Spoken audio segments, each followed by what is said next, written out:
ಚನ್ನರಾಯಪಟ್ಟಣದ ಪ್ರತಿಮಾ ಟ್ರಸ್ಟ್ನಿಂದ ಹಾಗೂ ಕನ್ನಡ ಹಾಗೂ ಸಂಸ್ಕೃತಿ ಇಲಾಖೆ ಸಹಯೋಗದಲ್ಲಿ ಜನವರಿ 6ರಂದು ಹಾಸನದ ಹಾಸನಾಂಬ ಕಲಾಕ್ಷೇತ್ರ ವೇದಿಕೆಯಲ್ಲಿ ನಮಗೂ ಬದುಕು ಕೊಡಿ ಎಂಬ ಪರಿಸರ ಸ್ನೇಹಿ ನಾಟಕ ಪ್ರದರ್ಶನ ಆಯೋಜಿಸಲಾಗಿದೆ ಎಂದು ಪ್ರತಿಮಾ ಟ್ರಸ್ಟ್ ಅಧ್ಯಕ್ಷ ಉಮೇಶ್ ತೆಂಕನಹಳ್ಳಿ ಹೇಳಿದರು.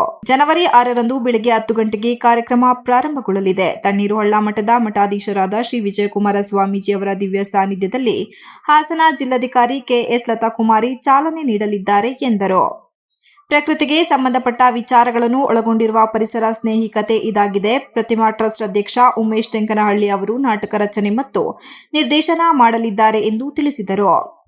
ಶಾರದಮ್ಮ ಮತ್ತು ಸುಮಾ ಅವರ ಹಿನ್ನೆಲೆ ಸಂಗೀತ ನೀಡಲಿದ್ದು, ಎಎಲ್ ನಾಗೇಶ್ ಮತ್ತು ಮಮತಾ ಹಿನ್ನೆಲೆ ವಾದ್ಯ ನುಡಿಸಲಿದ್ದಾರೆ. ಡಿ ಜಗದೀಶ್ ಚಂದ್ರ ಮತ್ತು ಸುಜಾತ ಅವರು ವಸ್ತ್ರ ವಿನ್ಯಾಸ ಜವಾಬ್ದಾರಿ ನಿರ್ವಹಿಸಲಿದ್ದು, ಸುರೇಶ್ ಅತ್ನಿ ಮತ್ತು H N Devaraju Ranga ಸಜ್ಜಿಕೆ ರೂಪಿಸಲಿದ್ದಾರೆ.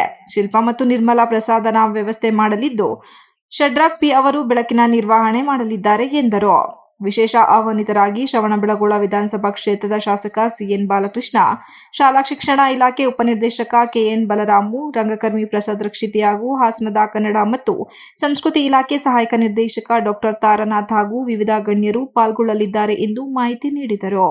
Manjunath IK, TV 46 news Kannada, Channarayapatna. You are watching TV 46 News Kannada.